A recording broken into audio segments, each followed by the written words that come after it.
Olá, crianças! Para a nossa aula de português dessa semana, vocês vão estudar produção de texto e ortografia também, certo? Vamos iniciar a nossa aula com produção de texto.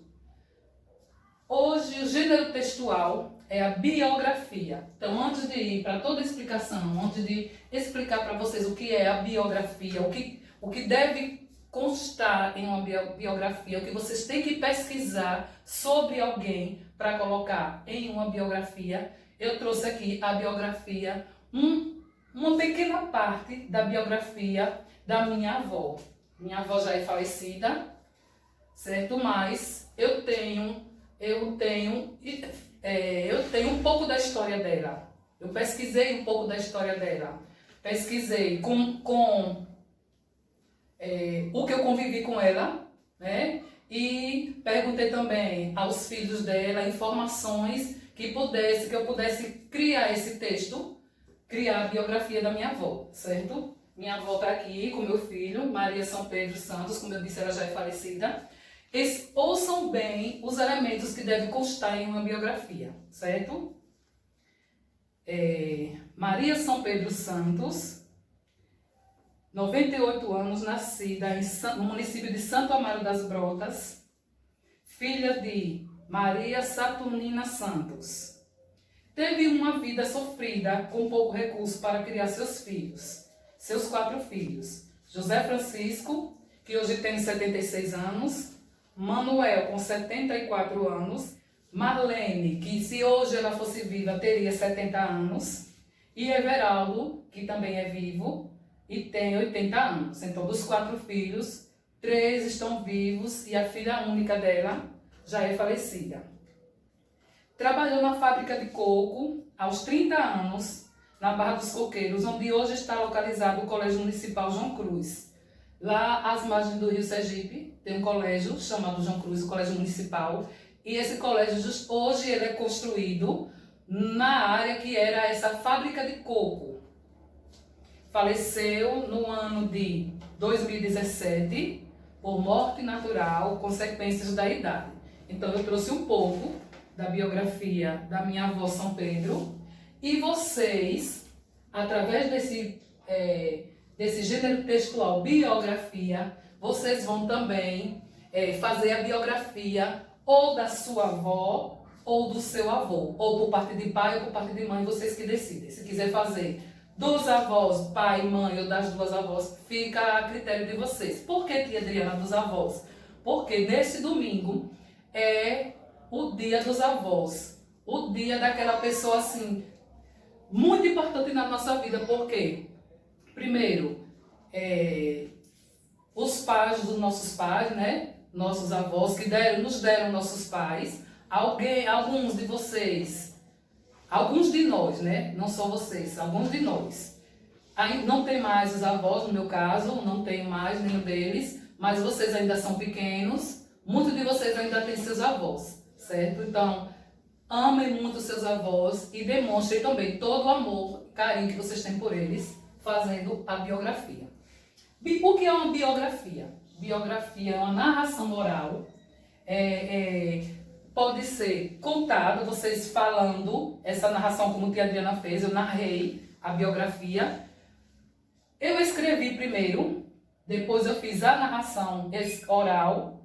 Primeiro fiz a narração escrita, depois fiz a narração oral. Ou pode ser também somente visual, certo? Dos fatos particulares da vida, das várias fases da vida de uma pessoa. Então eu citei aqui, vocês podem colocar nessa biografia muito mais informações. Eu só coletei algumas, como a idade que ela tinha, não coloquei mais detalhes, mas eu coloquei idade, coloquei os filhos que ela teve, coloquei onde ela nasceu, a questão aqui de trabalho dedicado, que ela trabalhou na fábrica de coco, descascando o coco para esse coco ser transformado em vários derivados com o coco.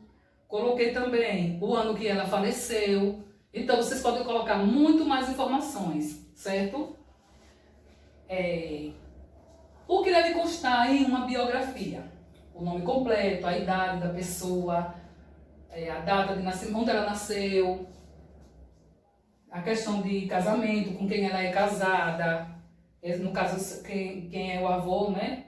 Com quem ela foi casada. Se você for entrevistar a avó, o avô, você segue os mesmos passos, só que se tratando do seu avô, do masculino. Se teve filhos, quantos, em que trabalhos ela se dedicou, se ela se dedicou assim a projetos para ajudar alguém. São inúmeras, são várias biografias. Você pode colocar várias informações sobre seus avós. Até porque os avós são as pessoas que viveram muito tempo. Então, por ter vivido ou por viverem ainda muito tempo, tem muita coisa para acrescentar na biografia.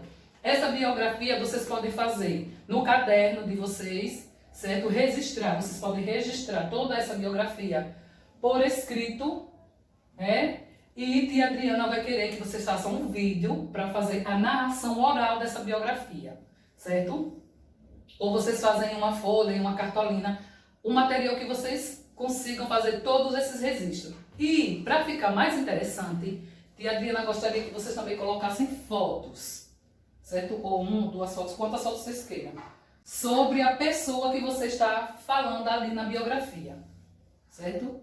Então, fiquem à vontade, construam um belo texto e façam um vídeo sobre essa biografia dos avós, tá certo? Vamos para a nossa parte ortográfica. Quero ver vocês cada vez mais escrevendo corretamente e bonito, certo? Vamos para palavras escritas com S ou SS. S no início da palavra, S no meio da palavra ou com SS. Para isso, vocês têm que estudar primeiro uma regra, certo? Uma regra só não, várias regras. Quando eu devo usar? Aqui tem 4 exemplos. Cada exemplo desse serve para uma regra, certo? Quando eu devo usar S, somente um S na palavra. No início, né? Então, quando você vai começar a palavra, iniciar a palavra, você usa apenas um S. Ou quando o S vier o S vier no meio, e antes vier uma consoante e depois uma vogal. Então, vamos ver esses exemplos. Sexta-feira, S inicial, aqui é somente um S, e inseto. Então, aqui o S está no meio da palavra, mas por que você usa S? Porque antes do S vem uma consoante que é N, e depois do S vem uma vogal. Então, essa regra é aplicada para palavras iniciadas por S e palavras que têm S no meio, mas que antes venha uma consoante e depois uma vogal. O som do S permanece, não modifica, certo? Segunda regra, entre vogais. Um S no meio e antes dele vier uma vogal e depois outra vogal, certo? O som muda. Você lê, escreve com S, mas você lê como se ali existisse um Z, mas na escrita é um S. Em que caso? Por exemplo, aqui a palavra casa. Antes do S tem um A, depois do S tem outro A. Então, se o S estiver entre vogais, no meio de 2 vogais, antes e depois via vogal, e o S no meio, ele tem o som de Z, certo? Em outra regra, para você preservar o som de S na palavra, para você ler, pronunciar o som do S na palavra, entre vogais, você tem que usar SS. Por exemplo, vassoura. Vassoura, antes do S do SS vem um A, depois do SS outra vogal. Então, para você ler aqui na palavra casa, um S só entre vogais, fica o som de Z. Mas aqui na palavra vassoura, o SS permanece com som de S, por quê? Aliás, aí você vai acrescentar outro S para ficar com o som de S mesmo. Para estar só um S entre vogais, o som vai mudar para Z. Mas se for para permanecer o som de S, você lê com o som de S entre vogais, acrescenta outro S, dobra o S, certo? E tia Adriana fez um risco aqui nessa regra. Nunca use SS no início de palavra. Está erradíssimo, não existe no nosso vocabulário palavra iniciada por 2 S, certo, gente? Então, vocês vão encontrar toda essa atividade ortográfica no livro de língua portuguesa na página 45 e na caligrafia nas páginas 36 e 37, ok?